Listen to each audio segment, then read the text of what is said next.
and then lots of work to be done.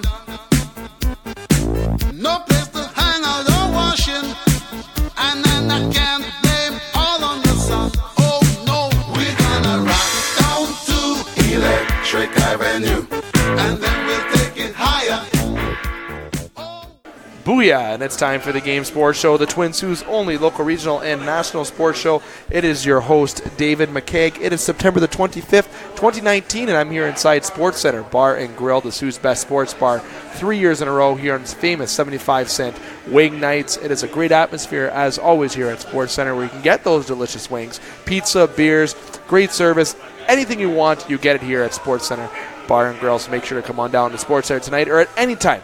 They always have some great specials going on, and absolutely a great time here at Sportscenter, especially with football.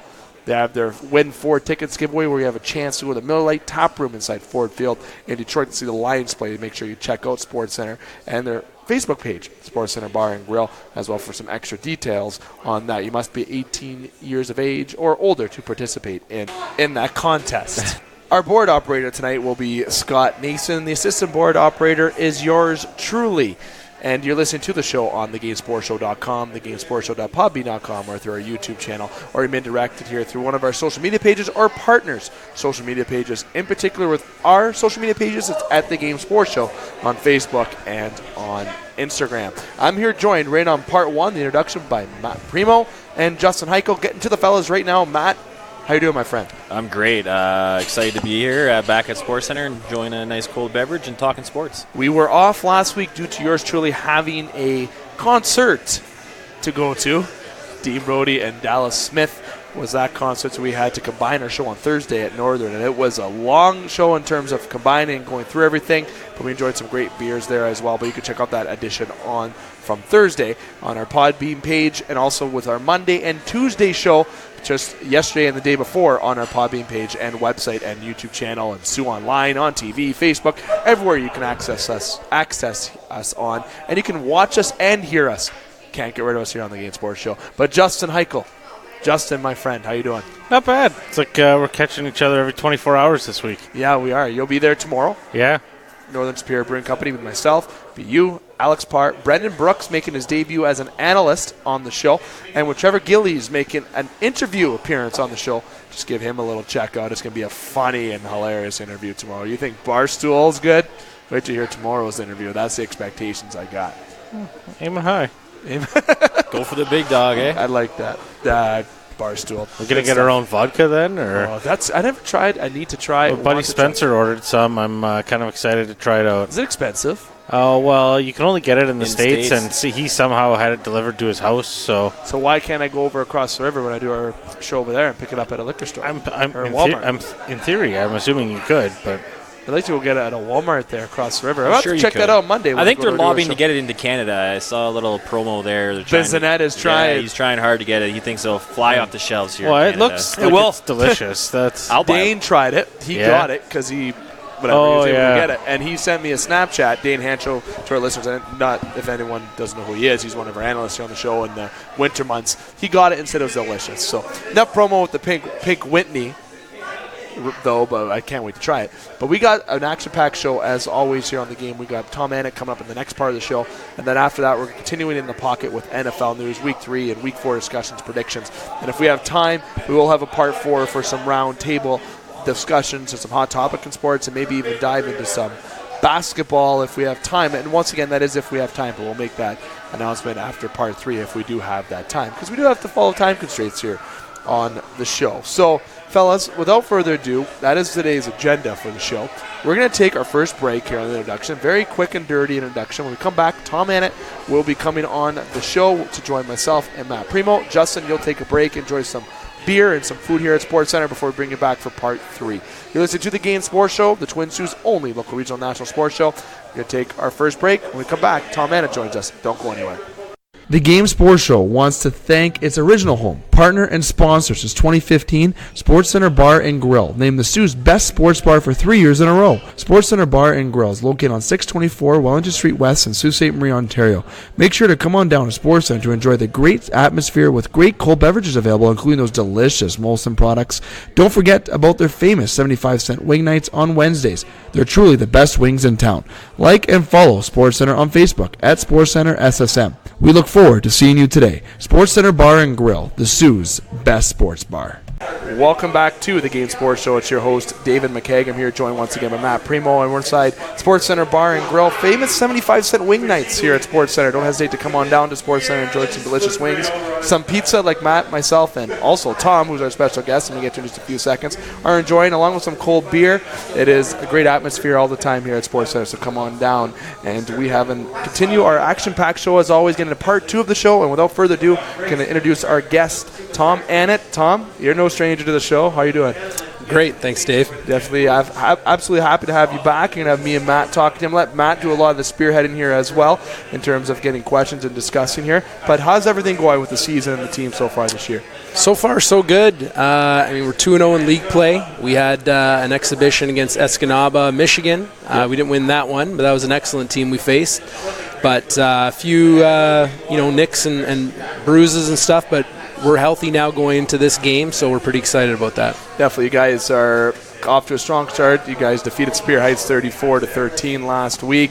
It was definitely a strong game. And your junior team played Superior Heights, and they suffered defeat to Superior Heights, unfortunately. But overall, the core program is just doing fantastic. And you're spearheading a lot with your Instagram profile as well. So I want to go to talking about what's making the program so successful and promote that Instagram account. It's just fantastic. I always talk about it with Jamie and with Preems all the time. Well, that's at Korah Football on Instagram. We don't have quite as much time to post in season as coaches, but I got a bunch of material I've backlogged here that I'll get up soon. But we have a lot of fun with that, and the kids buy into it, and it's helped the program, I think. We're over 1,000 followers now. That's a big deal. But you know what? It's a lot of coaches from university programs across the province now are checking in and checking, getting connected to some of our players that way. So it's a really good resource that way, and it helps us network too with some other teams. So that's a big part of it. What was the other part of the question? Sorry. Why has? Sorry. Oh, okay. Why are we doing so well? Sorry about that. No, you're good. Number one reason is we're getting great players. The school as a whole, the football program is a part of that, I'm sure, but we got great leadership at the top with Mr. Hykel, our principal, and a great staff. So kids from all over the city, it's not just West End, are coming. The school has an excellent reputation right now, and we're rolling. So the kids are the number one factor. I'd say number two is the support we're getting from our administration and staff. Highly supportive there. They help us fundraise, and that's a big part of it. And I think we got great coaching staff too. Our friend of the show, Jamie Antonello, is now at University of Windsor, which is great, coaching there. But and he was a big loss, but we still have a great staff and a lot of great coaches in our program. And those are big factors. I talked to you about this last year too, but our off-season strength and conditioning training program is huge, and we had our best participation numbers ever this past summer. And you watch the games, our kids are physically prepared. They're strong, they're fast, and it significantly reduces the risk of injury, the fact that we're lifting weights. So I think that's probably number one factor that's really helping our program right now. Definitely. Now, Jamie Antonello, who is one of our co-hosts and analysts here on the Game Sports Show, has taken just a brief leave of absence due to school and to pursue that opportunity. And Jamie, unfortunately, couldn't be here tonight because yours truly still working on the technological side of things. I'll take the full guilt of that.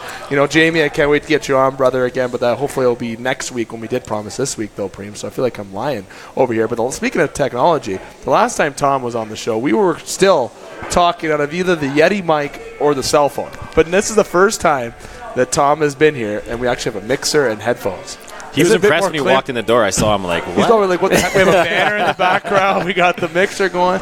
But Preems, I'm going to give the floor to you over. Just to touch on the strength and conditioning aspect of things. You touched on it, and I think the first two games in regular season there, first half we kind of come out slow, and then second half we kind of take over the game. Did you attribute some of that to maybe the off-season strength and conditioning, or other teams coming out strong because Korah has been the top team last 2 years? And what would you attribute that to? A little bit of both? Yeah, a little bit of both. I mean, but, it's clear the second half we were still rolling and playing full speed, whereas I think some of the other teams got worn down. So the strength and conditioning is a huge factor there, without a doubt. Wish we could execute a little better at the start of the game. That's going to be a focus this week, is coming out of the gate a little bit stronger. But I think you hit the nail on the head. We're going to get everyone's best game. We're the back-to-back defending champions, and people are going to give us their best shot every time we play them. So we got to recognize that. I don't know if there's a little bit of overconfidence or if it was jitters early in the season, but so far this week we're having a good week, and we've talked about that as a team, so we really want to come out of the gate a little quicker this Friday. Now, this weekend, if you can remind listeners what the schedule is this weekend for football locally. You guys play, you said. Yeah, we play it Friday. It's a doubleheader. Well, if you want the full picture, this Thursday, I believe St. Mary's Juniors are playing White Pines this Thursday at 6 p.m. White Pines does not have a senior team this year, so there's no senior game that day. And then Friday's a doubleheader. Korah Juniors versus Superior Heights Juniors kick off at 4:45, and then 7:30 p.m. this Friday, Korah Seniors take on Sup Heights Seniors at 7:30. Sorry, you go. Yeah, no, so just obviously Korah's been on the top of the high school football the last couple of years. So what are you doing to kind of change things up? Obviously, if you're staying the same, you're not getting better. So how do you continue to try to improve the program to ensure that they stay on top and don't become complacent? Great question. I think so. Great question. I'll see you guys later. I'm going to go. Well, I mean, that's a great question. It's hard to make a case for changing everything when we've been so successful the past couple of years, but I think mostly what we're trying to do is build on the things that we've been doing that have been successful. So obviously we're trying to get even more guys in the weight room in the off season, really emphasizing that team culture, putting a greater emphasis on leadership. And we've had really good leadership the past few years, but we're trying to even further enhance that. Schematically, systems-wise, we're always evolving based on our personnel. I mean, a lot of it is similar to last year, but now that we kind of got a feel for this year's roster, we're going to start to get, people in the right places and maybe a few personnel packages and formations and stuff to really maximize our talent and capitalize on some of that speed and strength that we have this year. So, great question. I'm not sure if that's what you're looking for, but yeah. It's always different being the hunted as opposed to the. I mean, we were a couple years ago. It's always better being the hunted. I mean, a couple years ago, you look back, we had 23 guys on our roster, guys and girls on our roster, and Superior Heights was the dominant team, and we had that goal to chase them down. Now teams are chasing us down. Like I said, we're getting their best game every week. Just how do you approach that, and how do you change? But I think, like Tom said, leadership's huge. Yeah. We started a leadership committee, and I think that's been a big part of the change in our program as well. And it was set the foundation. We had those 23, 24 guys, and we had great leaders, and we've carried that over. And we spend time away from the field working on that as much as we do on football now, which is great. And in the end, our goal a lot of times is to produce better people in our community, right? And that's going to go a long way beyond the X's and O's of football. So definitely commend Tom for the job he's done. We wish we could do more of that in the SaberCats. It's hard with our time constraints to spend time. We're lucky enough at the school we can hold meetings right after school in the school facilities, but something that we like to adopt more of with our SaberCat program. But at this point, we're just at the ground level and trying to get where Korah's at, and with the Instagram stuff. What a different world from when you would have been recruited, Tom, and from when I was recruited. I remember mine was on VHS, sending VHS in the mail to universities, and I don't know, Tom's might have been on reel. I don't know. See, and I'd be, if I didn't mention just the local development side of football in high school, you have 3 teams right now, White Pines. This is the senior. Obviously, junior have a White Pines program, so kind of like as we discussed off air, optimistic about that White Pines program to continue to grow and hopefully have a senior team once again. But is it unfortunate to have just the 3 teams? I remember when I was the Sir James Dunn, you actually were my leadership teacher, actually. And I don't know if I was the best student. I was definitely left my mark as a student, I'll tell you that much. But you had Basil's, you had Mary's, you had the Dunn, you had Wadding, I believe, at that time still. I don't think Cass had a team, though. No, Cass never played. Then White Pines. So you had 5 or whatever teams playing, but now we're down to 3. And played in the exhibition game in Escanaba, I love that, and I'll get to that in just a few moments because I want to get your take on something there.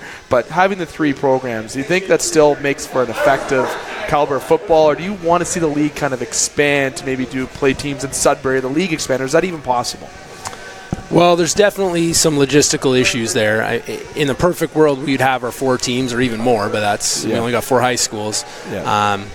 So I'll start with, you said White Pines is fielding a junior team this year, and the group coaching there is doing a great job, and I'm really hoping that can filter in and revive their senior program eventually.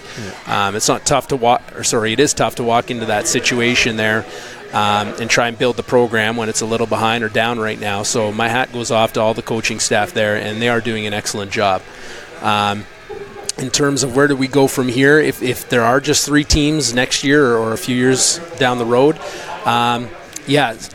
we've looked into possibly playing Sudbury in games, or I called Sudbury around I called around to a few teams there. The issue is in June I'm calling them and they say their schedule's not done yet, and there's a few teams in their loop that they weren't sure if we're going to field teams. So it's kind of an issue. Unfortunately, there's a few areas in the province where numbers are going down, and some teams, you don't know if they're going to field the team till the fall. So it's tough to do that, whereas in the U.S., teams know they're going to be good to go. And different funding in the States too, right? Like, it's different income and resources, and they can pick from different. I think picking and recruitment's a lot different too than it is here. I know if you go to that high school here, that's the team that you're committed to. But I think in the States, and correct me if I'm wrong, but I think they can not offer scholarships because high school, but they have more to pick from in a certain area, especially in the upper UP, I believe. Generally in the upper UP, there's just one high school per city. Like Escanaba, there's one school, right? Same with, I think every town has one school. I don't think there's any with 2 in the entire UP. We talk about Southern Michigan. I know Muskegon always has perennial state championship contenders. Is there recruiting going on there, or how? I'd be lying if I told you I knew exactly how their rules work there. Put them right on the spot, right? Yeah, I know there's the Catholic schools, they can do that. But where the publicly funded schools, they do have some recruiting restrictions, similar to what we have, I'm sure, where you have to have residents within that caption area. But I don't know exactly how it works there, to be honest. But then this year, the expectation for the team is obviously you want to win a championship and regain everything. But I must say, first off, your new jerseys are absolutely beautiful. Justin and I have said that I kind of want one. Not gonna lie. Which set? The yellow. The yellow. I like you haven't seen the gold. Smokes yet? I haven't seen the smokes. Smoke gray or fire. Oh, really? I think it's better than the gold one? That's the player favorite. Get on the Instagram. Come on. Yeah. I do follow it. I can't believe I missed that. I kind of want a copy. If you have a jersey copy, I kind of want one. But, one thing I wanted to address, and this was a question brought up to me from actually one of our fans to ask, was in terms of mental health in sports. This is something that we brought up on ESPN 1400, and now this has more so been really big towards hockey that I've found out. But as a coach in the football ranks in the Sioux, I know we're picking from a certain demographic, but mental health in sports, is there resources in the high schools, and especially with your football program, that for students to have that comfortability to come talk to you, or is that a big effect here in the Sioux and high school sports that maybe some people don't see? Overall, I think the school system is doing a good job of addressing that. There are a ton of resources in our professional development days. We're talking about it. There are counselors in the school, absolutely. So I think our school board as a whole is doing a good job of addressing that.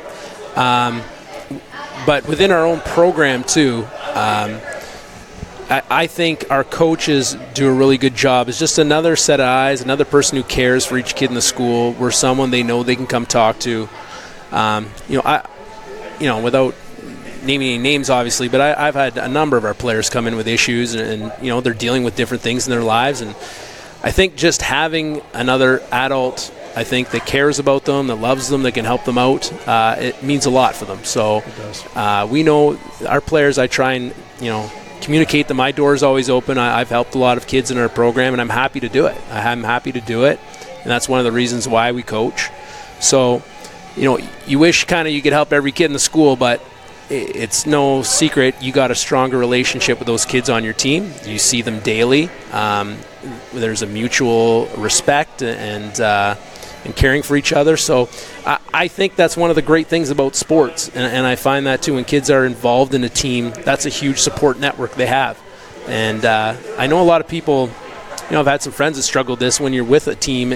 You played sports your whole life and then it's over and they don't have that support network. It's a bit of a struggle. So, it's a great thing, and we just hope that they can develop some friendships and relationships while playing sports that do continue beyond sports when they're done their career, that can help them through these difficult times in their life. So that's one of the things I love about sports. I want to say thanks to Troy for that question. He made sure to want me to ask one of the high school football coaches. I said, what else am I going to ask more than Tom? And I think it's great. I think a lot of players might feel more comfortable going to their football coach that they have a deeper relationship with, because they're with them outside the classroom, with them 5 days a week, 6 days a week at football practice. They are more comfortable to approach them. And I think the sports culture has changed a lot, just even from when I played. The way that people think about mental health and the way that coaches approach players is a lot different. Things used to be like tough love and you're hard on them. Now that approach is kind of out the window, and you don't really see that. We're there to support. We're trying to build a leadership culture, an inclusive culture of everyone, and I think that's changed along the way from what it used to be a long time ago. So I think for our program, we're doing a really good job of creating that positive environment and the environment that kids want to be in, and that's why our numbers are so high, especially at Korah, is kids want to be a part of the program, and it's a good program, and obviously they're enjoying it, and that's why they're coming out and they're sharing their experience with other people, and that's why the program keeps growing. So just what Tom said, I think that the school is really doing a great job, as well as coaching staff. Yeah, I'll just add one more thing to that. We talk all the time about our credo, tough people win. Yeah. And something we preach to our players, about that as well, is that a big part of toughness sometimes is asking for help when you need it, and we make sure to talk about that and the mental health issue with our players, and if they're going through something, let someone know, and sometimes that's one of the toughest things you can do. So not only are we trying to build toughness on the field and resiliency in that regard, but also asking for help, and that's hard to do for whatever reason for young men sometimes. So I think that ties in with our team credo and our whole philosophy. Like that. Premo, before I go to my last question, I'll let you have any final questions for Tom before we let Tom I get to ask Tom questions every day. You got to see our Google Hangout. I have to turn it off sometimes at night. It just doesn't stop going off. Just second half of the season, what do you expect from Superior Heights and St. Mary's, and what do you plan to do to be prepared for hopefully a deep playoff run like last year into NASA and OFSA? Yeah, well, I think the coaching is excellent in the league this year. So we're expecting all teams to improve significantly.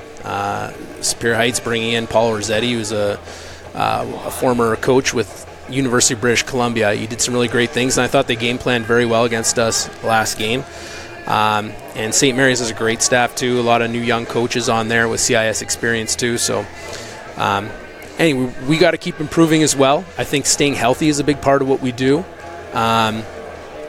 We are also excited. We have another American game against Harbor Springs the following week.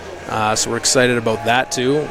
I think it being our second time playing in the U.S. this year, we're going to be much better prepared for the change in systems and things like that. So anyway, keep improving. That's the message, and stay healthy as best we can. And playoffs, that's a whole different animal, and we'll see where we're at that point and reassess. Like that, and best of luck, and make sure you follow Korah Football on Instagram. So my final question to you is going the professional route, and it's a two-parter, and we've talked about this guy on the show at length. His name's Antonio Brown. Tom doesn't follow the NFL, so I'm sure, Tommy. I want to say what you would do, number one, as a coach, first off, and the second part of the question is just injuries overall in the NFL and how the young guns are getting a chance to play in the National Football League. And that you got Allen, you got Mason Rudolph, you got Kyler Murray, who I think is doing absolutely great in Arizona. Just your overall aspect of the NFL with those two topics. Well, like Matt said, I actually struggle to find time to watch any NFL or NCAA in season. We're just so busy with our own season, but I'm sort of aware of what's going on with Antonio Brown, that soap opera. Yeah. I don't know. I think he's from what it sounds like, I think he needs some help. That was the consensus on our show the last couple of weeks. Yeah, that was a big topic. I think he's going through something right now. I think, maybe the money's a factor. I'm not sure. I don't know, but there's some very strange decisions happening there from what I'm hearing. So hopefully he gets the help that he needs and he gets back on the right track. Yeah. As far as the young guns getting in there, I think that's exciting. I love that. Yeah, I'm Daniel Jones. Daniel Jones. Yeah, there you go. I was listening to something that what I heard was all the talking heads were criticizing wrong. New York for making that pick, and now they're all reeling back. That's what I heard today. But when I do get to watch football, which isn't often, I'm more of a college fan than a pro fan. So, I like seeing these young guys. I like seeing some of the college air raid, pass-heavy stuff slowly making its way into the NFL, because I think that's a more exciting brand of football, the high-scoring, slinging it. So I like when I watch football, what I really like seeing is difference in offense. Like I love watching in college a triple option team playing an air raid team, and whereas the NFL was always pretty much the same. Every team's offense was about 80% the same.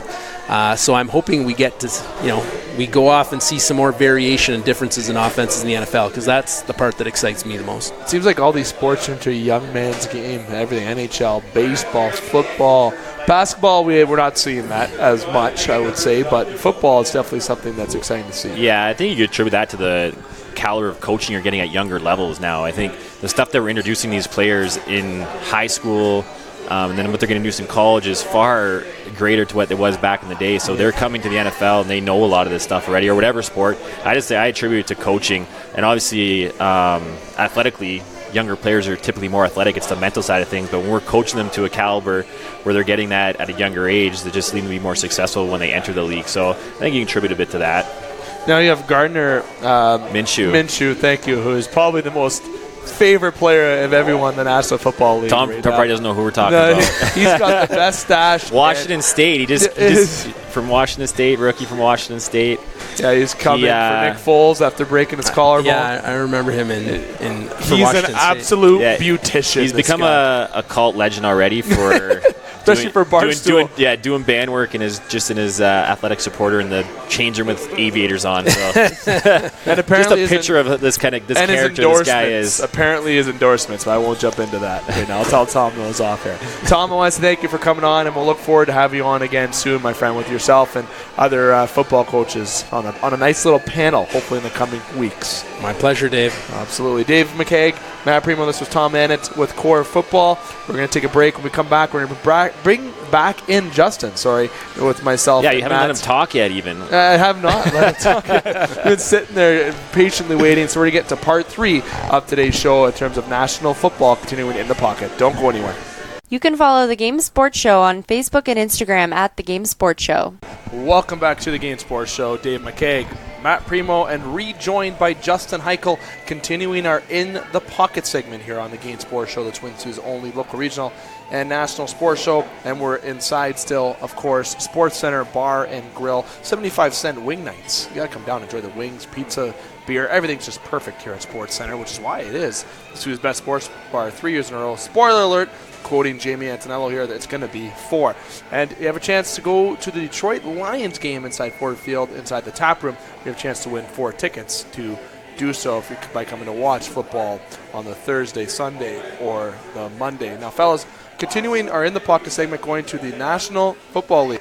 Week 3, we're going to talk a little bit of reaction about Week 3. Just going to go around the table. Pick a game. This is what we kind of do here on the Game Sports Show. We pick a game. We can't talk about all the games. It's already happened. Tomorrow's Thursday Night Football already.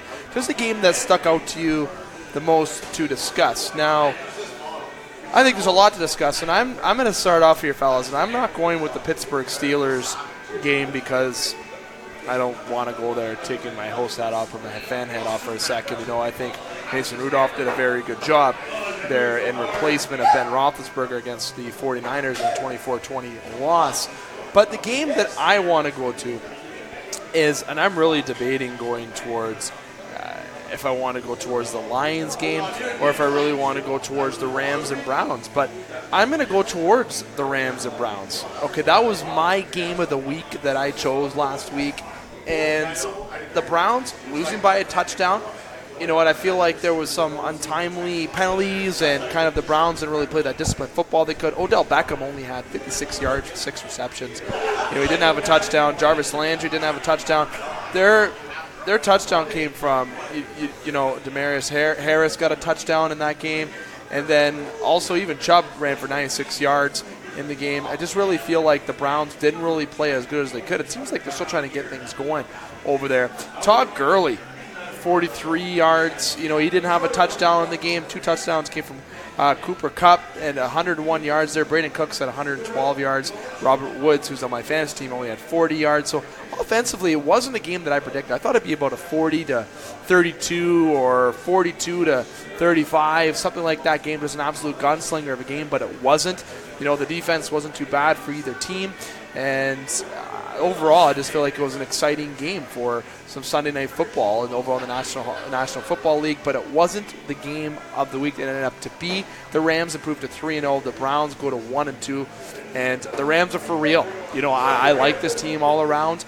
I really think defensively they're studs, and the Browns just in general are going to start getting it going. You know, they have a chance to win their division because the Steelers are struggling. The Ravens are hot right now, though. Obviously, Mark Jackson's playing football on a different tier.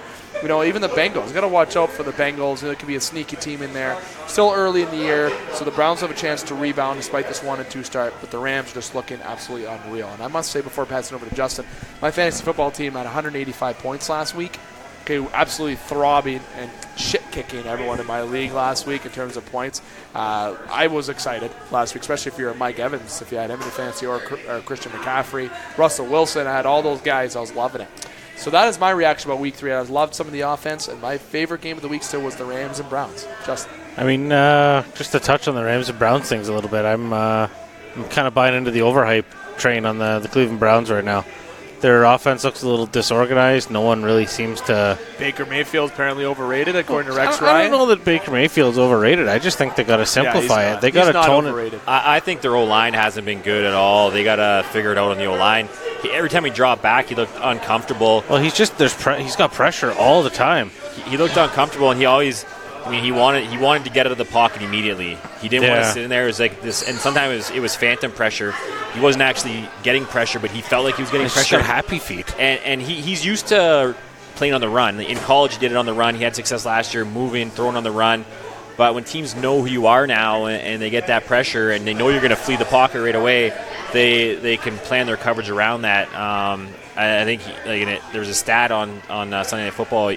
When he gets out of the pocket, he wants to go right all the time. He's leaving to the right, and teams are going to pick up on that and make him uncomfortable. And Rex Ryan called him out, but I don't think he's overrated. He's not. That interview is unbelievable. If you watch the video, Pat McAfee's facial expressions the entire time, like Rex Ryan's laying it, and it's just like it's brutal comment after brutal comment. And he's not overrated, I'll say. I like Baker Mayfield. He's got great arm talent, but if you don't have an O-line, it doesn't matter who you are. If you're getting pressure, you're not going to get the ball to your playmakers. And there's tons of playmakers, no doubt, about that offense, but it always starts and ends with the O-line if they can give them time. Yeah. Justin, your game of the week that you want to point out. That's a tricky one there. I mean, I could just do my usual.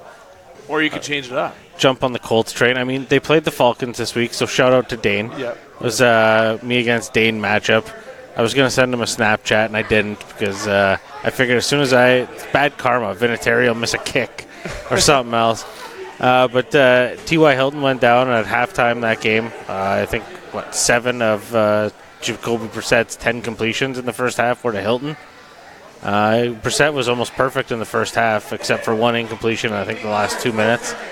But after halftime, Atlanta started to catch up again, and you know what? It was nice to kind of see, just observing the game as a spectator, seeing Atlanta finally start to make some progress, gain some traction with that offense, getting Julio to march downfield for, I believe, over 100 yards in the second half. Devonta Freeman got up almost close to 100 yards, I think, in the high 90s.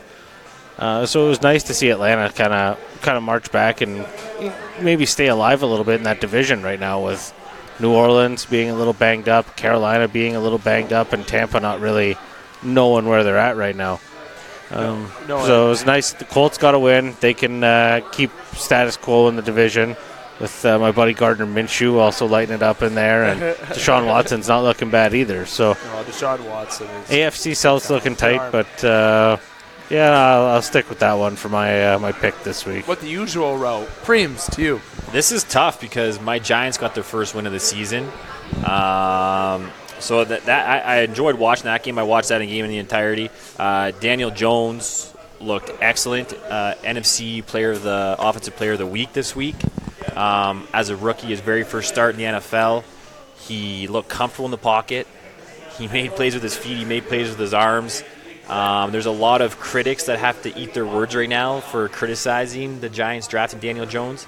I believe I was on record on this show saying I didn't hate the pick. If you have your guy, you go and get your guy. And a guy that you want to get, you just go get him. Yeah, I agree. I thought that they could have got him later, but now after watching him play, I was like, maybe they couldn't have got him later. I know Washington was saying that Haskins was their guy, but Haskins is on the bench right now, and if they didn't put Haskins in next week, then he ain't ready for the NFL because Case Keenum did not look good in the first half. They had Colt McCoy was taking all the first-team reps today. So yeah, that just goes to show you that Haskins isn't ready. So maybe Washington did want Jones, so maybe they had to go and get them. And I was looking back at some things. I guess the Giants were trying to trade back up to get Josh Allen because I thought they should have went after Josh Allen. But they have their rookie there and his name escapes me, that Xavier. Last name, he's looking great at rush D end. He's looking great. So you know what? Hats off to the GM there.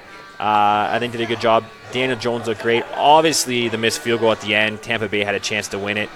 I don't know what the Janoris Jenkins was doing covering Evans there at the end of the game. He tried to get a jam, missed him, leaves him wide open to put him in field goal range. Thank God the Buccaneers kicker goes and misses that field goal at the end of the game. For my sake as a Giants fan, I'm sure there's some Bucs fans that are upset.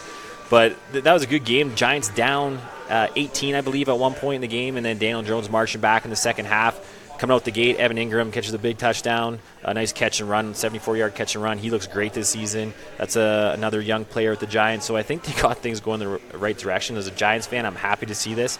Their defense has holes, yes, but I think they're definitely heading in the right direction, and the change had to be made, and I cannot be happier. I love Eli Manning. He did so much for the Giants.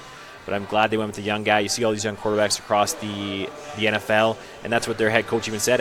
Why'd you make the change? They asked him. He said, I see all these young quarterbacks doing great things. He's like, we couldn't wait. Time's now, right? And he looked great. If he can keep that up or play as close to that the next couple weeks moving forward. I know Saquon goes down with the injury. But, I mean, they're hopefully maybe they've got Washington this week. That should be a winnable game. So, I was excited to see that, and the Giants seemed to got the right guy at quarterback. I'm glad they went and got their guy. I said it on the show. So yeah, I mean, hats off to the GM for going and doing that. And it looks at this point that that pick's paying off. Definitely seems that way. I wanted to touch on one other game before. Yeah. Because this might be a preview of the AFC Championship game that we saw this week, the Baltimore Ravens and the Kansas City Chiefs. Oh, God. Patrick Mahomes here to 74 yards. And it's crazy. Touchdowns. Kansas City just seems to score points in bunches. 23 points in the second quarter. MV repeats? Right now he's got to be the favorite. He's impressive, and he's doing it with different receivers. I mean, Tyreek Hill's out. They got Robinson in there, and then they got Hardman, and they got all these other guys that are stepping up, and they just have so much athleticism and speed on that offense. Kelsey's just a freak for a tight end. Yeah. But it was interesting to see. That ended up being a close game. Baltimore almost got back into it. Lamar Jackson didn't have his best game, but he still put up some pretty good fantasy points. And Mark Ingram had a game. They were talking to head coach Harbaugh after the game and why he was going for two. And it was interesting to hear the analytical side of things. It was like a clock management thing, wasn't it? And he knew what kind of game they were in, where offensive possessions were optimal. So the more points you can get in offensive possession, the greater probability that they would win the game. Just taking 1 point instead of going for two wasn't in the team's favor, and they have analytical guys that are determining this stuff, and they're talking to him in his ear during the game, and he's talking about how he balances that with his gut, and he said his gut usually takes over, but in a game like that, when offensive possessions are at a premium, obviously because Kansas City scored a lot of points when they have the ball, you have to make the most of each offensive series. So he was deciding to go for two, and you love that, the honesty from the coach and them talking about the analytical side of things and talking about his gut feeling and how he balances those and makes his decision. I thought it was great to hear, and I mean, those are two great teams, and I wouldn't be surprised if we saw them again in the playoffs. Now, I must say quickly, too, before we jump into talk about Week 4, Detroit Lions defeating the Eagles, and they're 2-0-1 this year. And we know Butch Davis and Scott Nason talked a whole bunch on Monday, and also just in general about the Detroit Lions. You can check out Butch on Sports, or Butch and Scott's edition from Monday on ESPN 1400 on the Monday, from the Monday edition on ESPN 1400 live stream on the Podbean page. But just the Lions. What about the NFC North? Yeah. That too. One loss against the rest of the NFL, the whole NFC North? Or one tie, not even a loss, a so tie. one thing I can say, and I want to ask the table quickly, just a quick yes or no, are the Detroit Lions for real in a playoff team, or is this just a hot start fluke? They look good right now. I don't want to say it's a fluke. I don't want to put down any Lions fans. And I don't want to put bad karma on the Lions, but I mean, like, they look really good right now. You protect Matt Stafford, and Matt Stafford rewards you. Matt Stafford's a great quarterback. I like Matt Stafford a lot. I mean, obviously, great arm talent. Can get rid of the ball all different angles, has a lot of velocity on it. They never surround him with great players before, so that's always a big question. But who's going to not come out of that NFC North? Like, which team's not going to, like, the Bears Packers, look pretty bad.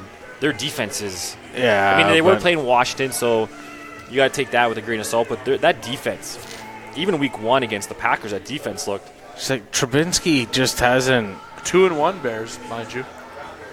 Like, Khalil Mack can't play quarterback. That's the... But when he's causing turnovers 4 times a game, that's crazy. Like, something just has to go on offense. Like, the running game's got to get going or something. They did look better this week, although it was against Washington. Their offense did look better. It's a tough gauge, I guess, against the Redskins.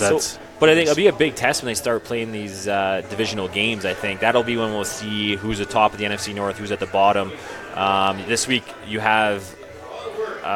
Minnesota's playing Chicago this week. Yeah, Green Bay plays Philly tomorrow night. So it'll be interesting to see, especially that Minnesota and Chicago game, because Minnesota's committed to the run game, and the Bears defense is pretty good. So we'll see how those match up. You think that Minnesota's going to grind the clock, run the ball? I'm not sold on Minnesota being a complete contender yet either. I think a team like that, if you get them into the playoffs, you got some run good the ball. Receivers though too, with Diggs and Thielen. And they're leading the league in running percentage. Yeah, they're going to live and die by Dalvin Cook. He's having a great start too. Everyone that has Thielen or Diggs in their fantasy has just got to be hating life right now because they're just not getting targets because they're running the ball. Couldn't agree more. But if they're winning football games, so as long as that's happening, I think they're gonna trust Dalvin Cook and not Kirk Cousins is what they're gonna do and let them play defense. Minnesota Vikings. Let me tell you, there's a lot of expectation there this year as well. Now getting into Week 4. Fellas in the National Football League. Dave McCaig, Matt Premo, Justin Hykel. The Game Sports Show here at Sportscenter Bar and Grill. Thursday nighter game is the Philadelphia Eagles and the Green Bay Packers. Everyone knows the drill.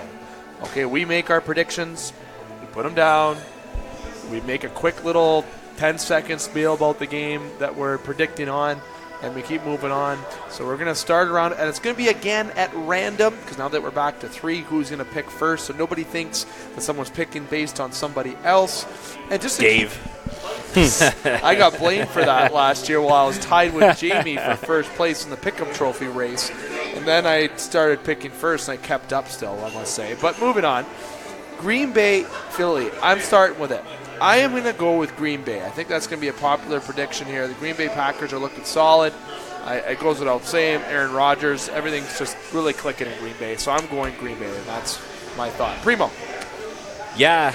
I think I'm on Green Bay there, too. I have a hard time saying You're that. Copying me now. Yeah, I'm copying you. Sorry, Dave. But I just have a hard time believing that Philly's going to go 1-3 to start the season. Like, if you would have told me that, I would not have believed you. Yep. But Green Bay's at home, and that offense is looking good, and Philly's defense has been subpar. And is Carson Wentz? I talked about that a couple years ago, or a couple weeks ago. Carson Wentz, is he the real deal? And I yet to be determined, I think. So he didn't win the Super Bowl.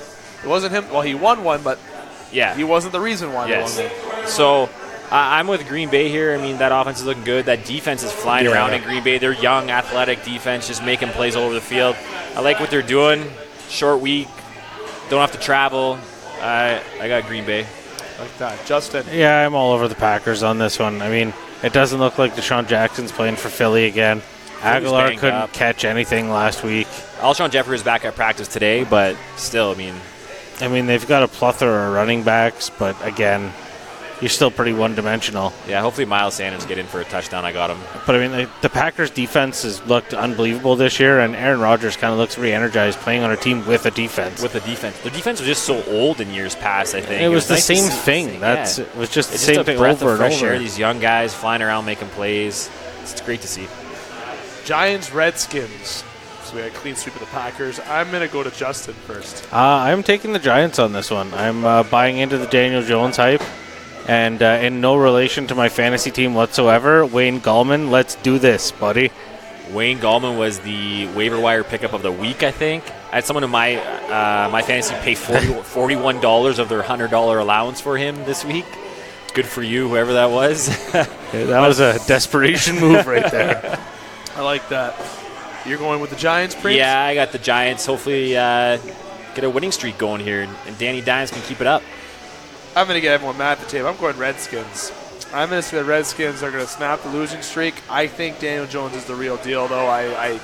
Did you hear what Justin said a couple minutes ago, that Colt McCoy was taking first-team reps? Yeah. You're still going to go with I'm still going with the Skins. I'm going to go with the Skins. I think this is going to do it at home. I just think too much hype this week. It's going to bring Jones back down a level a little bit. Then next week we'll get back at it. That would be my honest opinion.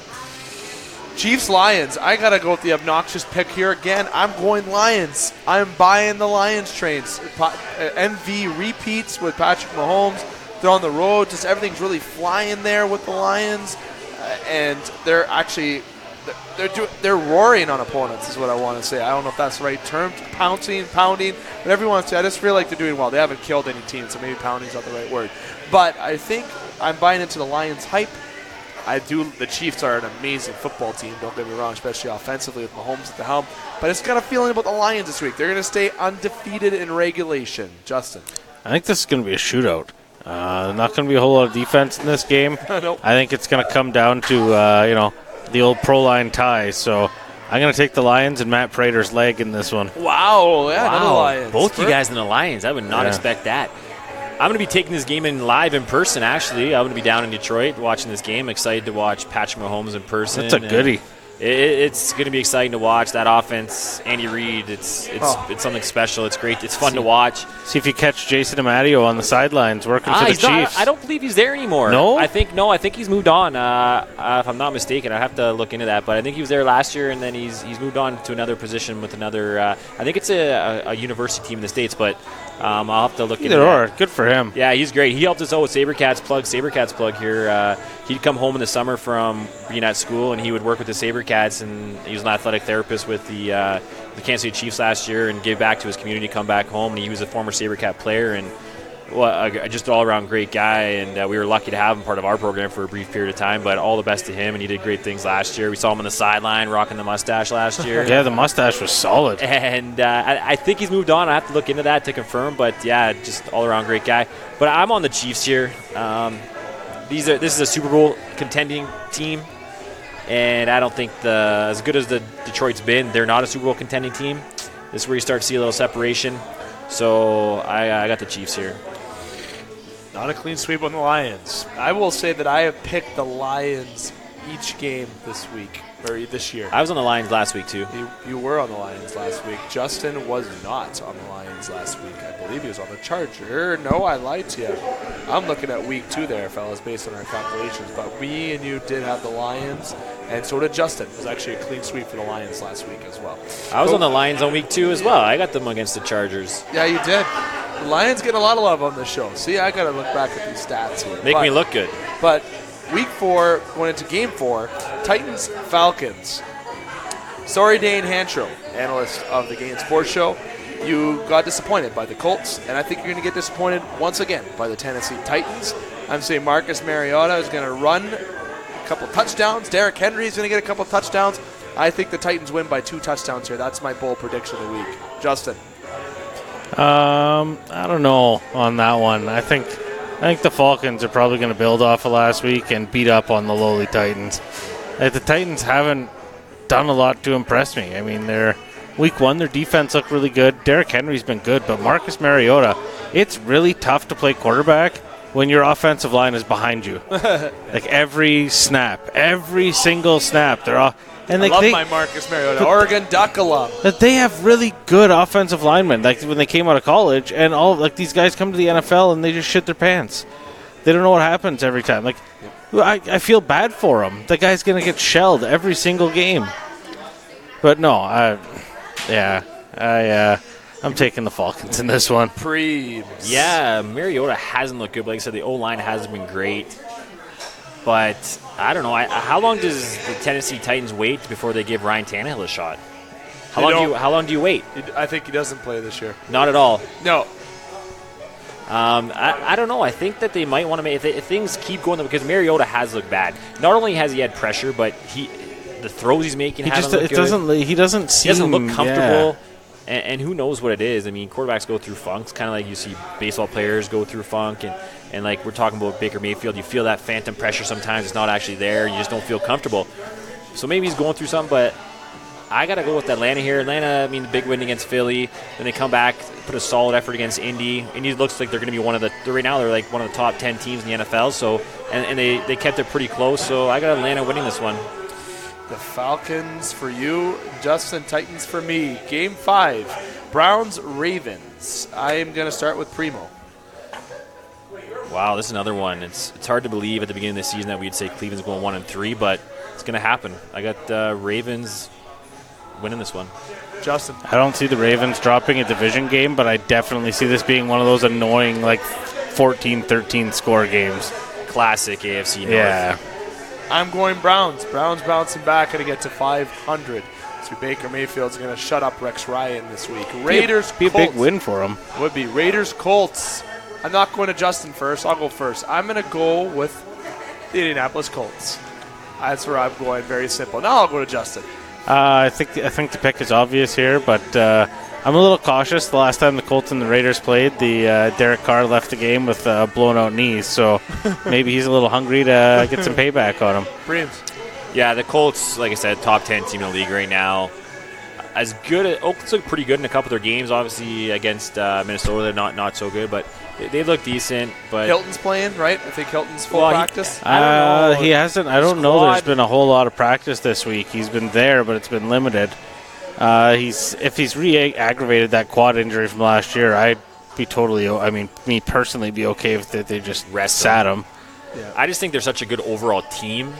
Indianapolis. Well, they can make up for it as long as you have a week to game plan around it. I think they're totally fine. They're a great team, and that's why I like them so much, and I'm confident in picking them over the Raiders. Good picks, fellas. Next game, going to go to the Patriots and Bills. I'll start off this one again. I wanted to pick the Bills because I've been on upset train this week, it seems like. But I did say New England would only have one loss this year. It'd be a 15-1 team. I think the Patriots are going to defeat the Buffalo Bills this week. Premo. Yeah, battle for the AFC East right now. Who would have thought, 3-0. Yeah. This is an exciting game. I'm going to probably watch this one. Well, I guess I won't be watching. It's at 1 o'clock. I'll be watching the live, but I'll be paying close attention to this one. I think the Patriots win, but it's going to be a good game. I think people are going to be surprised at how close this game actually is. Yep, agreed.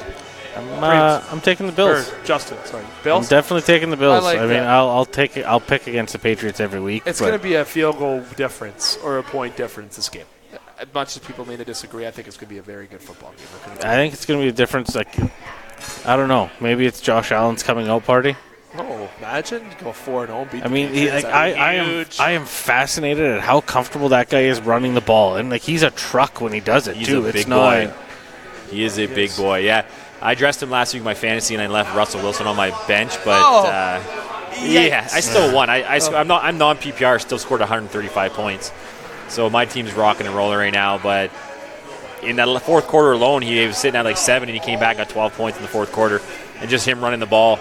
He goes head first, doesn't slide. Oh yeah, like it's crazy. And the Patriots defense hasn't really played against a team whose quarterback is just willing to do that. They haven't been tested. Let's just face it. They've played the weakest teams in the NFL so far, the Patriots. Yeah, they played Le'Veon Bell one week and basically a Division II Dolphins team. Division 2, Division 3. Did you see Dak talking about spicy nuggets in the huddle against the Dolphins this week? Yeah, that's not a good look for the Dolphins.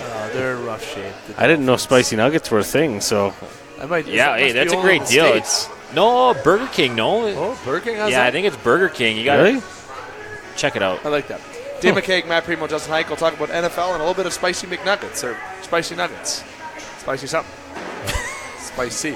Panthers, Texans.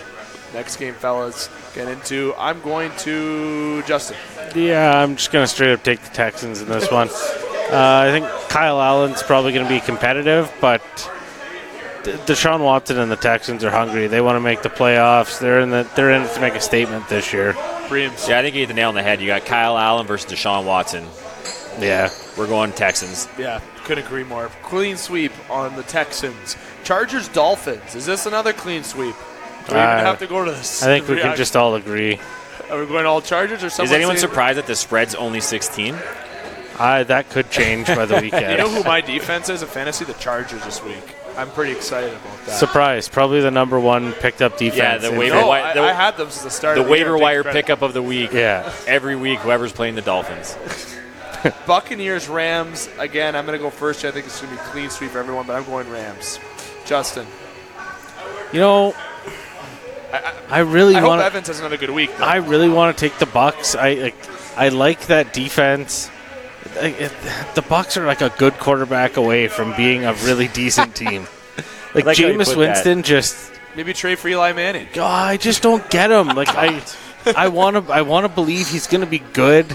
And when he should stand in the pocket, he tries to run. And when he should run, he tries to make a pocket exist where there's no pocket. He's incredibly frustrating to watch. But the running game in Tampa they've got a solid two-headed monster right now. And the receivers, My boy Mike Evans. Mike Evans look good. Chris Godwin's look good. Yeah. And they got some decent tight ends there. They should be adequate, but I think the Rams might take it to them here. Preems. Yeah, I'm on the Rams, but when's Todd Gurley going to do something? I tried to trade for him because I'm waiting for him to do something. Yeah, like I think he's going to pop off like week 10. Week 10, if Oh, you can it's a wait little that late. long. Yeah. I can't wait. You might But be out of the I made a fantasy trade playoffs for by him. Well, then. I know. You know what? 2 weeks ago, start of the season, I looked unstoppable. Todd Gurley, Saquon Barkley, Andrew Luck. Hey. Those are my keepers. I've been building this team since 2011, whenever Luck came into the league. And boom, mid-August, Things I'm a happen disaster. fast, eh? Yeah, then Things happen this fast. weekend, I'm on suicide watch. Things happen fast. Seahawks, Cards. Now, I took a bold thing and I had Robert Woods on my wide receiver, tight end, running back, that spare area that you put on your fantasy. And I took him out, and I had the choice between Christian Kirk or Larry Fitzgerald. I've had both on the bench the last couple weeks. I've been doing well, thankfully. But Kirk and Fitzgerald, I love how Kyler Murray has used them both. And I put Christian Kirk in my lineup this week, okay, because I think Kirk is going to have a couple more points extra than Fitzgerald. But I'm going to go the route, and I have Russell Wilson as my quarterback. So I think this is going to be a gunslinger type game, mind you, but I think it's going to be the Cardinals. I'm going to go the Cardinals in this matchup, and it's going to be a 30-something to 30-something win by a field goal. Russell Wilson's going to run and be an absolute beast. Kirk and Fitzgerald are going to be beasts in this game. I think it's going to come down to that home field advantage, that extra. I just think Kyler Murray is really feeling comfortable right now throwing the ball to Fitzgerald and Kirk, and I think it's going to be time for Kyler to get the win here against Seattle. So I'm going with Arizona. Preems. Seattle? Or sorry, I'm going with Arizona. Sorry. Okay. Arizona. Thanks for correcting me. Thanks for correcting me. I'm going with the Cardinals. Sorry. But Seattle just picked up Luke Wilson. Yeah. Again, good Canadian kid. Back in Seattle. And it's funny how you talked about stacking Kyler Murray with Kirk. I'm actually going to be stacking Russell Wilson with Tyler Lockett. So I'll take my Russell Wilson and Tyler Lockett over Kirk and Kyler Murray any day. So, and I got the Seattle winning this one. I'm taking Seattle, too. I think the Seahawks feel like they maybe squandered an opportunity against New Orleans last week, and Arizona's going to pay the price for that. Nice picks. I hope Russell Wilson and Kirk go off. I'd be happy with that either way. Vikings, Bears. I got a little bit tighter than I thought it was going to be, but I got the Vikings over the Bears. Justin. I'm taking the Vikings hands down. I mean, I've been pretty rough on the Bears so far. They haven't done anything to impress me. The defense has been good, but you have to be able to put up points on offense when the defense is giving you the ball that many times. Preems. So I'll be stumbling out of Ford Field to watch this late afternoon game, I think, at 4:25 slate. I really want to see this one. This will let us know who's the top team potentially in the NFC North. I'm going to find maybe a nice establishment to catch this one, and I got the Vikings winning it, though. The Vikings. They're the Vikings coming out. You said Vikings as well, too. Sorry. We're all the clean Vikings. sweep. I actually typed down Bears for you. Purple Justin, people eaters over here today. There you go. Now, Jaguars are going to be in the next game. I got a little temp freeze here in my computer, fellas. There we go. Jags and Broncos.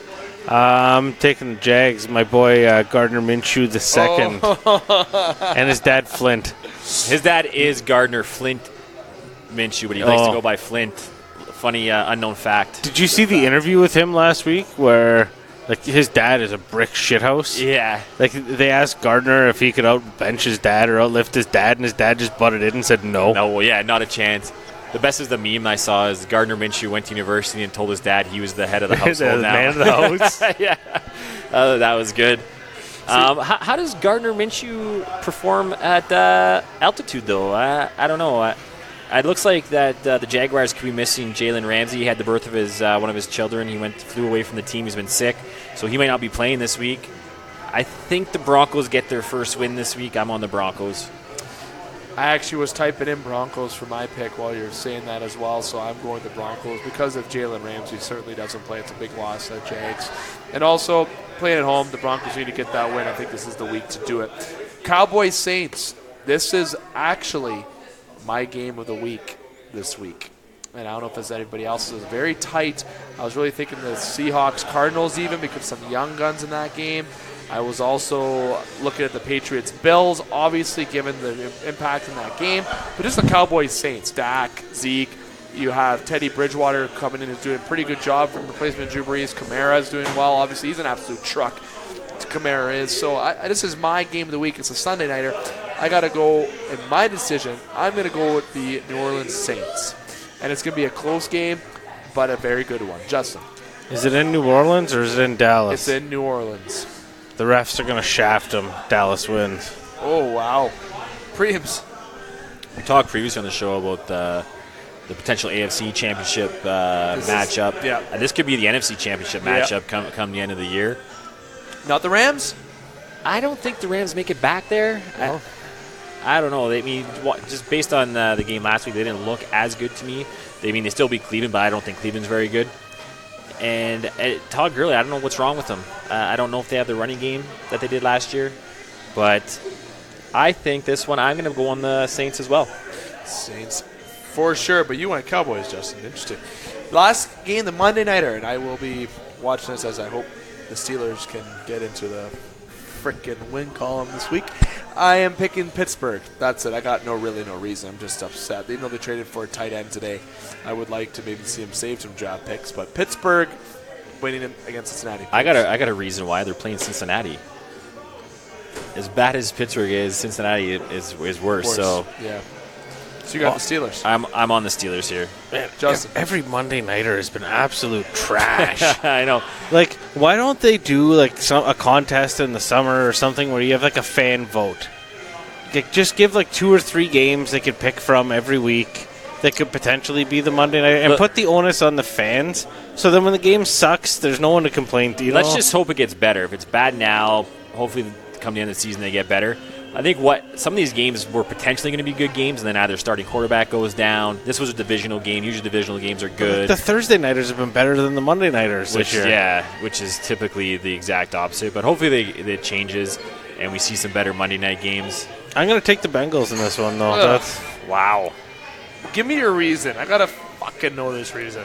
The Steelers, I hope you have the someone on your Steelers. The fantasy Steelers team. look like junk, and John Ross the third was my waiver wire pickup of week 1. Yes, mine too. So, and you know what? Andy Dalton has like 4 good games a year, And it's gonna be. and this could be one of them, just to screw Pittsburgh out of any chance of competing in the division. Great stuff there from Dave McCaig, Justin Hykel, Matt Premo. That has been in the pocket. That is our predictions and good stuff. And fellas, we're gonna take a quick break. When we come back, we're gonna have the last part of the show. Just a quick 10 minutes, little roundtable. We have time? We have time. We got 10 minutes. We got 2 round tables, literally. Yeah, we actually do have 2 roundtables. They look like a set of Boobies. We're going to take a break. When we come back, we got a little bit of a roundtable discussion. Dave, Matt, and Justin. Don't go anywhere.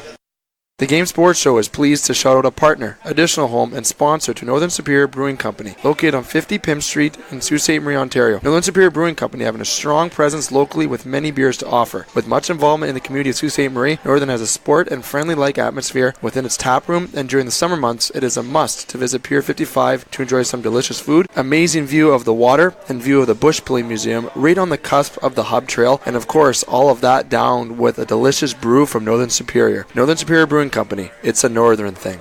Welcome back to the Game Sports Show. Dave McCaig, Justin Hykel, Matt Premo, Sportscenter Bar and Grill. The Game Sports Show, Twin Cities only local, regional, and national sports show. This is the show on thegamesportshow.com and our various social media and web outlets. Getting into the roundtable discussion, fellas. We had our In the Pocket segment, and people are going to wonder why we didn't bring up Melvin Gordon. Well, we had certain criteria to follow. Melvin Gordon is expected to report to camp, but will not play this week. I believe he'll play next week. So if anyone's wondering if Melvin Gordon's playing, no. We'll talk about him more next week here on the Game Sports Show on Wednesday. But moving on from In the Pocket and football, we have two topics we're bringing up to our roundtable in this last 10 minutes of tonight's show. Basketball and MLB. Everyone knows that MLB we talk about on our Thursday show for the majority. However, due to some, let's say, overcrowded criteria that we have to jump into tomorrow with local hockey, with the interview, and professional hockey with myself, Justin, Alex, and also Brandon Brooks. We have a lot to get to, so we're not going to jump into talking baseball tomorrow. So make sure that we do today. A lot of the playoff picture was determined here tonight. Obviously, the Milwaukee Brewers are going to be in the playoffs. The Washington Nationals are going to be in the playoffs. The Mets and Cubs are out. Bryce Harper, Preems, you brought this up. Bryce Harper, obviously, pretty obvious statement, gets paid by the Philadelphia Phillies. They don't make the playoffs. The Washington Nationals do make the playoffs. Much too many people did not predict that was going to happen.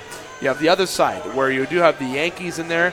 You have the Astros in there. Then you have the Indians and Twins, so technically battling it out, but it seems like the Twins are going to clinch the division there. So the wild card, you have either Oakland, you're going to have Tampa Bay, or you're going to have Cleveland. It's still shaping out there. Tampa Bay plays Toronto in their last series, so Toronto has potential to be spoilers. So a lot of baseball talk to kind of jump into, but I'm going to start talking about Bryce Harper gets paid, doesn't make the playoffs, Preems. Yeah, over $300 million. Phillies go out and pay him, get the guy they wanted, and still don't make the playoffs. I mean, it's interesting looking at his stats. I mean, he batted .258, 34 home runs. That's great stat. The average is not that great. The average isn't great. The home runs are okay, but you don't pay a guy $300 million to bat .258 and hit 34 home runs. If you're getting paid like the best player in the league, you got to be the best player in the league. Obviously, he underperformed a bit. Baseball is an interesting sport. One player doesn't have a huge impact.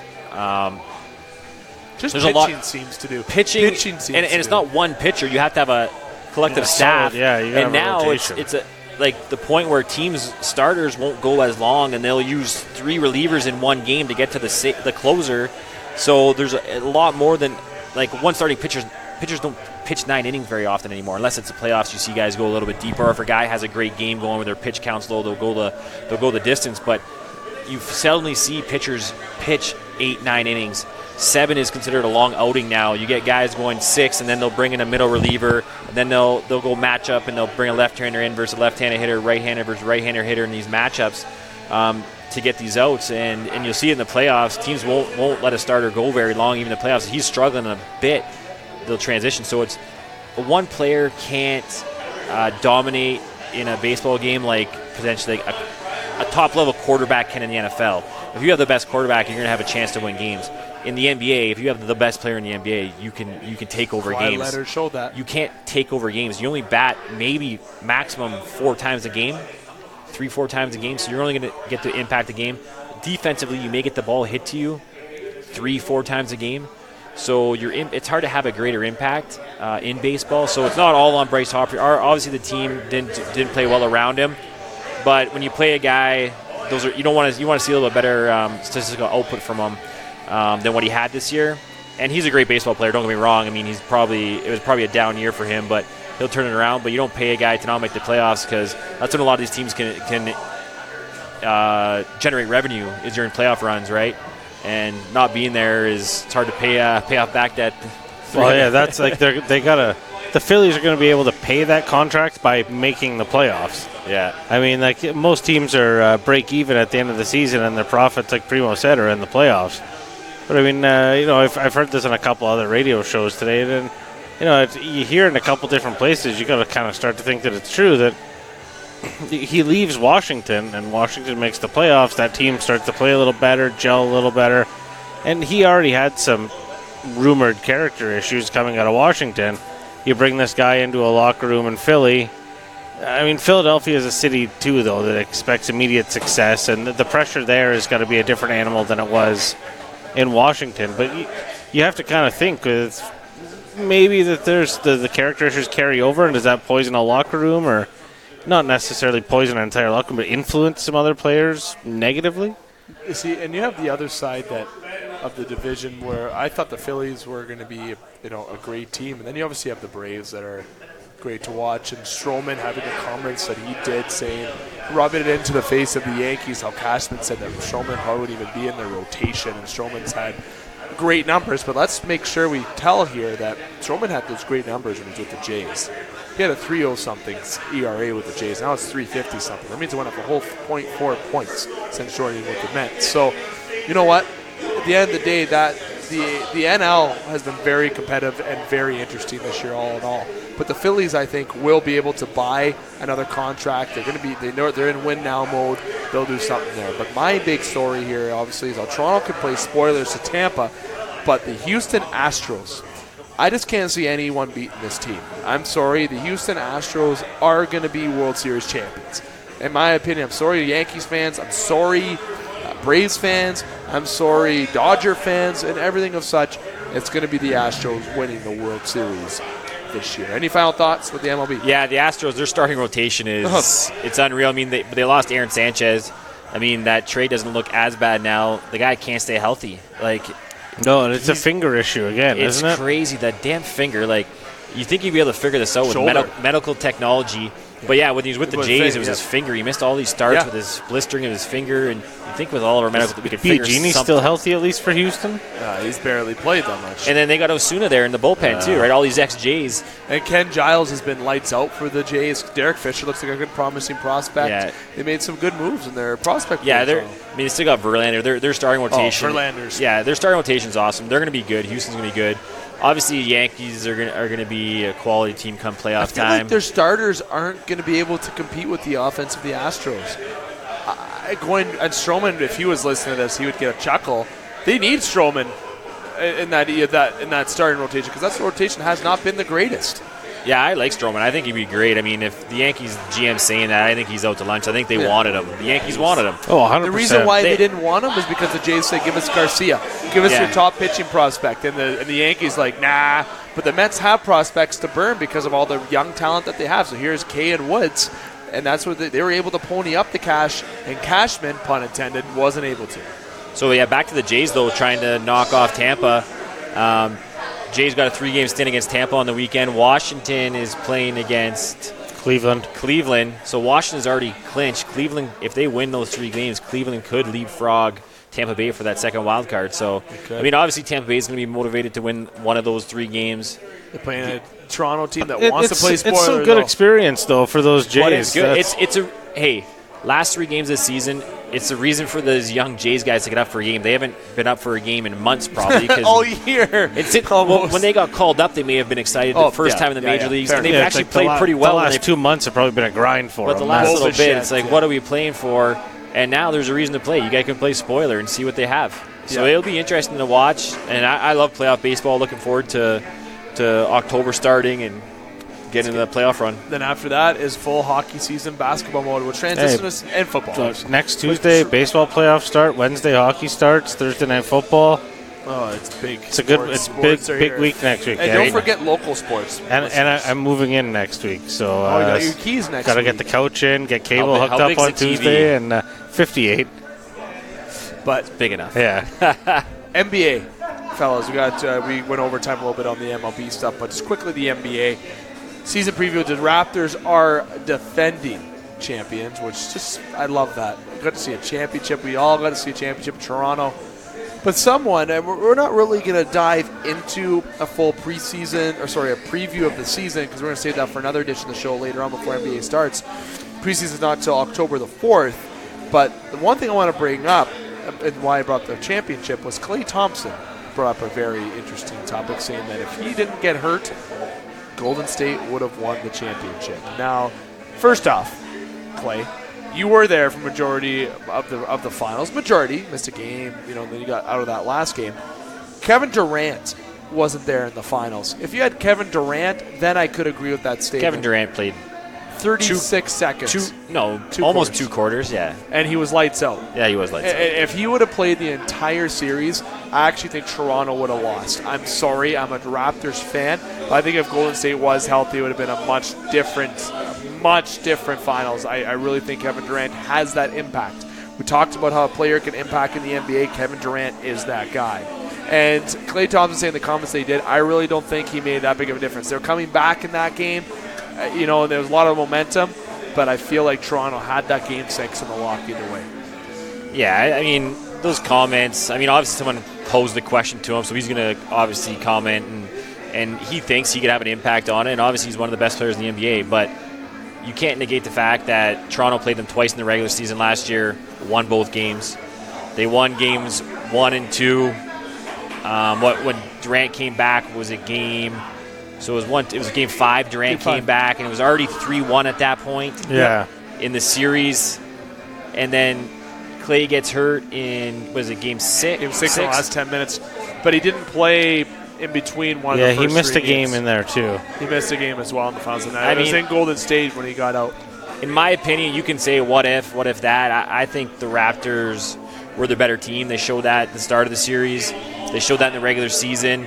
And they matched up well. That's the thing. A lot of teams don't match up well against Golden State, but the Raptors did match up well. And they proved it in the regular season, like I said. And I disagree, but obviously, great players like Kevin Durant and Klay Thompson are going to impact games. But I think that the Raptors matched up well, and I think they could have – it might have been a longer series, but I think in the end they would have won the series still. Like full healthy roster against full healthy roster, I'm still taking the Raptors. Raptors are way deeper. You look at the Raptors bench compared to the Golden... that's just it. The Raptors have so much more to draw from on the bench. Yeah, the Golden State's bench is weak. So they got all the players tied up in 3 guys. And you saw that. As soon as Thompson's gone, Kevin Durant's gone, and what did they have? You had Steph. Yeah. And, not to discount some of the other guys that were there. Iguodala had a pretty good playoff run, but you can't do it all. No, exactly. And in the NBA, defense locks down, and they force other guys to shoot the shots, right? They're going to get the ball out of Steph and Klay's hands and make other people hit shots, and that proved well for them in the beginning of the series, and I think they would have continued that. Durant makes it a little bit different, but... At the end of the day, you have the Raptors. They're defending the championship. They're a tougher spot this year, obviously, but I think they have a very good defensive team this year. And you know what? They didn't sacrifice or make any franchise-crippling moves. This Raptors team is still a playoff team this year. I think they're going to be in the top 4 in the Eastern Conference. That's my prediction. I think so, too. They have the guys that can still do it. Without Kawhi Leonard, they were still a winning team without him in the lineup last year. Well over 20 games. They were well over 500, let's say. Well over 85%. You see, just to touch on the Kawhi thing, you see his load management is going to be nowhere near as severe this year in LA as it was in Toronto? Yeah, Toronto did a great job, and I thought that was part of the reason they had a good chance of getting him back, is they took into consideration what his body could handle coming back off the injury he had in San Antonio. And I thought how well they treated him was going to play into the part to him going back there. 100%. I think that plays out. What if he gets hurt? We'll see how it plays out. It helps sell Toronto to other athletes as well. Yes. It does. And you have kind of the Raptors right now that didn't have to make any moves, as I said, but they didn't have to trade 5 first-round picks for Paul George. Yeah, and people, to keep Kawhi Leonard there. Yeah. Maybe Kawhi's make a deal, bring in Paul George or bring in somebody. Literally betting the farm. And people forget, OG Anunoby was a first-round pick that was injured last year during the playoffs, and still have Ibaka. You still have Gasol. You have Lowry, Van Fleet. You have Siakam. They're a Siakam is he's a top 20 player in the NBA. Yeah, he is. And he's an improved. Well, now he can come out and kind of grow into his own. And I want to see OG Anunoby grow. The guy's a first-round draft pick. He's a very interesting player. His build, he's a bigger wing player, and and not quite like Kawhi, but similar build. Well, he had the appendicitis to start the playoffs, eh? So it'll be interesting to see how he develops now going into his third year in the NBA and what he can bring to the table. Yeah. And he'll get more playing time without Kawhi there because they played similar type roles. So we'll see how he develops. So it's interesting. They'll be a definitely good team, I think, this year too, fellas. Dave McCaig, Matt Premo, Justin Hykel, SportsCenter Bar and Grill. This has been the Game Sports Show, fellas, and it gets a conclusion point of the show. And that's not going to be our last show this week. Obviously, we have a show tomorrow from Northern Spirit Brewing Company at 7 o'clock. Mayor's gets started tomorrow night for myself. Banner raising ceremony tomorrow night. Yeah, again, senior played against most of my former teammates as you defeated the Game Sports Show in the finals last year. We'll see who was working out in the offseason. Not me. I haven't skated since I last got you passed the puck through me last period. I've already booked my physio appointment for Friday. With Christensen. Yeah. I already booked it in there. But that starts tomorrow. We got lots of local stuff that we're going to get to tomorrow as well with the Game Sports Show. Justin will be there with myself, Alex, and Brandon. And I want to say thank you to the beautiful Alicia White. Not stepping on Jamie, anybody? No, that's Jamie's bit. That's Jamie's bit. We'll get him on next week. Yeah. Hey, get him on. Yeah, that's my bad. Can we just record a soundbite of him saying easy and sub it in? We should. But Jamie, we do expect to have next week. We did expect him this week, but I promise next week everything's ironed out. Thanks to Frank Ligori, all of our sponsors with the Game Sports Show, particularly with ESPN 1400, Sioux Online on TV, obviously SportsCenter and Northern Spirit Brewing Company for everything that they do and part of the show, and all the sponsors. And Premo, we will see you next week. Yeah, hoping to get some post-game interviews after the game this Friday. Yep. Get some live reaction from some of the players. Get that uploaded hopefully on the website there and social media. And we'll be back next week, Wednesday, SportsCenter, and hopefully with a Korah win. Definitely. Justin, we'll see you tomorrow, my friend. From I'll the be there. confines of Northern Superior Brewing Company.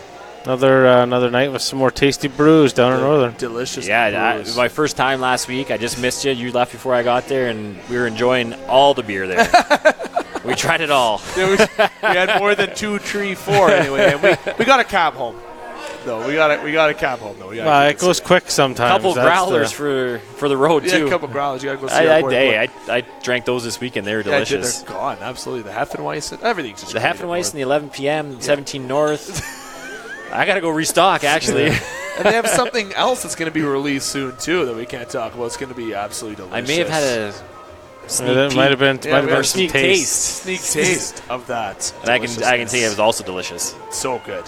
So make sure you follow us at the Game Sports Show Instagram and Facebook. Welcome again to Sue Memes to the family of the Game Sports Show, which people think that don't make any sense, but guess what? It does, because he's a sports guy. He likes going on location to things. When we're going to be interviewing players, he's going to be there. We're going to be on scene doing things, he's going to be there. We're not going to use him too much, because I think that's what ruins the creativity side of things. He's just going to come on sporadically at your enjoyment on the on-TV portion of the show. And he might have some sound bites in here from commercial cut-ins as well. So I want to say welcome to him for being a part of the team. Give him a follow. Definitely give him a follow. Everyone else is in town. Why don't you? That's right. I see his follower count went up after the game show tagged the Game Sports Show. The Game Show bump. Yeah, the Game Sports Show bump. We gave him a little bump. We got some more followers. I got like 3 followers from that. One's my mom. Yeah. Debbie, the best. The most loyal fan of the Game Sports Show. Dave McCaig, Matt Premo, Justin Hykel. Again, thank you to everybody listening to the show tonight. And until tomorrow, I am here to remind you, keep your stick on the ice, swing your bat, catch your touchdown, drain your threes, and shoot your shots. Booyah.